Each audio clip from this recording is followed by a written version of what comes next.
निश्चित भाव में मो भाग्यवान जे आम ठार बहुत सीनियर स्वर्गत विष्णु सेठी जे कि विधायक थिले, जड़े मेलापी लोक थिले, जड़े संगठक थिले, जड़े लोक सेवक थिले। ए प्रकार चरित्र बहुत कम लोकों पाखरे थाए। तांकर गीत जो थिला विधानसभा से गीतर स्वर जे शुणी से ही कही पाइब। ए प्रकार भितरे तांकर जो देहांत होता मु आसी पारि नथली, किंतु आज ताकर तृतीय सार्धवार्षिक अवसर में मते आसीबार गोटे सौभाग्य मिलला एवं ए अवसर भितरे मोर सब कथा मने पड़ुछि जे आज तांकर जो लोकंक प्रति जो सौहार्दपूर्ण परिचय थिला आज भी लोक झुरुछन्ते। आज देखला बेले आम 10:30 पाखापाखि पहुँचलु, देखला बेले भी लोक मानकर जो प्रकार एठी समागम हिछि, लोक मानकर आग्रह रही, लोक मानक मनरे जो प्रकार भावना अच्छी, निश्चित भाव में ए प्रकार मनीष समाज को दिगदर्शन दे थांते।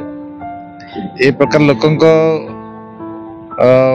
पाथेय करे आमे जदि निजको भी गढ़ी तुलिबा, आमे भी भल मनीष हो पारिबा।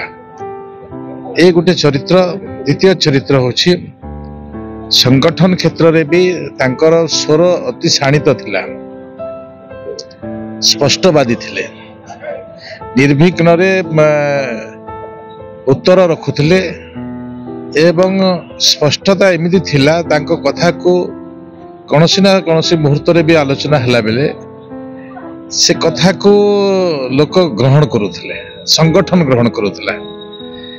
ए प्रकार बहुत कम चरित्र मिले।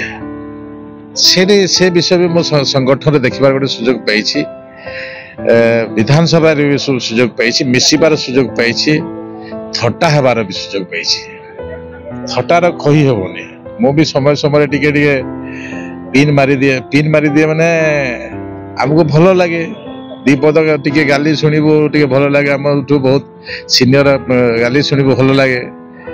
माने से प्रकार जो मेलापीर भाषार जो तांकर छोट मानकु कहूथिले से भी गोटे बहुत माने खुशी लगुଥିଲା।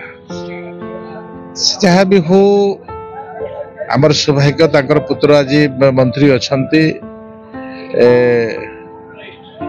बापांकर जो लोकंक सहित थिले आज भी से लोकंक सहित अछंती।